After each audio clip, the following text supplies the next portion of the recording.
Boxing truth here. Sergey Kovalev is still the man in the light heavyweight division. A gift decision by 3 American judges and low blow stoppages by an incompetent referee are not going to change that. Andre Ward's an imposter. He's retired now. Wouldn't dare fight any of the top contenders. Wouldn't defend against any mandatories. Just decided to walk away despite the questionable victories over Sergey Kovalev. That's his legacy. That he truly didn't defeat Sergey Kovalev. Kovalev is now re-energized, refocused, and motivated to return to supremacy in the light heavyweight division. All the light heavyweight contenders and current champions need to come see Kovalev if they truly want the respect and recognition as being a true light heavyweight king. Right now, all I see is paper champions. Dmitry Bivol, Arthur Beterbiev, and Adonis Stevenson are all paper champions because they haven't fought Sergey Kovalev, who is still the light heavyweight king. Right now, Kovalev is an uncrowned king with no belts, but that will quickly change on November 25th, as he's heavily favored to defeat Slavoj Shabransky and regaining one of his old straps, the WBO. Kovalev is still getting recognition despite the official losses to Ward. Ring Magazine still rates him a top 5 pound-for-pound level fighter. Other outlets still have him on the pound-for-pound list, whether he's number 9, number 10. Shit, some even have him still top 5. In my eyes, Kovalev could be number 1, pound for pound. But because of the official results to Ward, he doesn't get that claim. But truly, who do you favor to beat Sergey Kovalev in the light heavyweight division? Because despite the results to Ward, I don't see anybody out there that I would definitively pick to beat Sergey Kovalev. Not Dmitry Bivol, not Alexander Gavatsvik, not Adonis Stevenson, since he's so protected and refuses to fight any legitimate contenders. Not Arthur Beterbiev, who Kovalev rates not very highly. Kovalev claims he's defeated Beterbiev in the amateurs, but didn't get the decision. Hopefully one day they can settle their score in the professional ranks. It all depends on how Kovalev looks on November 25th, but right now, with the way Beterbiev looked, and going by Kovalev's past accomplishments, you have to make Kovalev right now as the favorite. Bivol and Gavatsvik are more,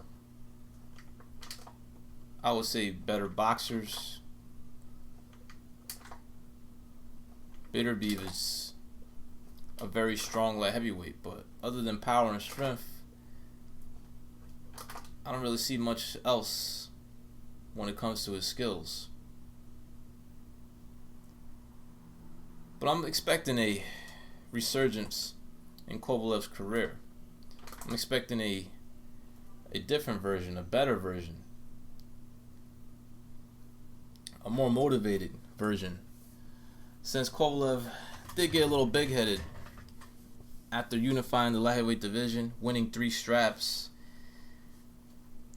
not really having any guidance, not having an authoritative figure by his side to keep him in check, to keep him on the straight and narrow. It just shows you what type of ability Kovalev has, even despite the issues outside the ring, the drinking, not training as hard as he should, not having a trainer, a real trainer by his side. It's amazing he was still able to do what he did, despite him having all these problems going into the Ward fights.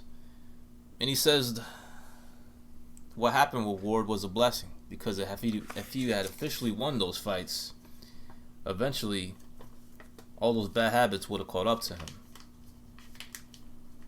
So he sees it as a blessing in disguise, and perhaps because this could be the type of jolt he needed to get back on the straight and narrow and to come back and dominate like he used to.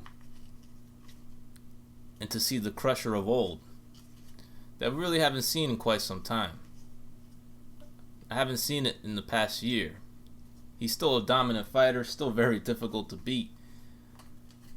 But the Crusher I'm talking about is how he looked against Nathan Cleverly,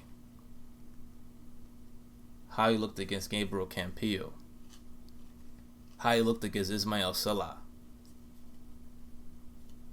That's the Crusher I'm talking about.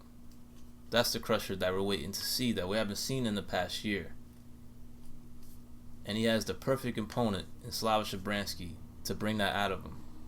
To see the devastation, punching power, accuracy, range from long distance, speed, superior boxing from the outside. That's the Kovalev we all want to see and miss. The last great Kovalev performance was in the first Jean Pascal fight. That was the last time he looked, I would say, at his best. It's been a while. It's been over a year. We're waiting to see the Crusher. And I feel we're going to see him on November 25th. I think he's back. He has the perfect opponent in front of him to exploit his weaknesses in Slavoj Shabransky. He's got no defense. He's wide open for the 1-2. And if Kovalev loses to Shabransky, then he's truly finished in the sport of boxing. But I'm expecting an impressive victory, a return to prominence in the top lightweight division, and hopefully Kovalev will get the chance to unify against all the champions. Hopefully there won't be no political blocks to prevent these fights from happening. Maybe the World Boxing Super Series will pitch in and try to set up a tournament in what is one of the most deepest divisions in boxing. Kovalev deserves his chance to unify all the belts, to prove once and for all that he is the undisputed light heavyweight king. This is Boxing Truth. I'm out.